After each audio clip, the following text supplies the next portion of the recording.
You are looking at Julian's pronunciation guide, where we look at how to pronounce better some of the most mispronounced words in the world, like this other curious word. But how do you say what you're looking for today?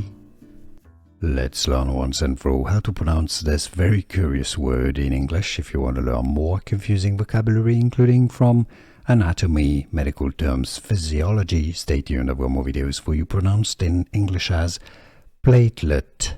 Platelet, essentially. The middle E, the first E, is not pronounced, so it's not platelet or platelet. No, platelet.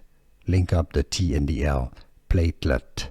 So some may say an E sound or an A sound for the second syllable. It's more of an E normally. Platelet. Stress on the first syllable, how to pronounce platelet. And now you know. Here are more videos on how to pronounce more confusing words and names too many mispronounced. Like this video if you found it useful. I appreciate your support. I'll see you soon and thanks for watching.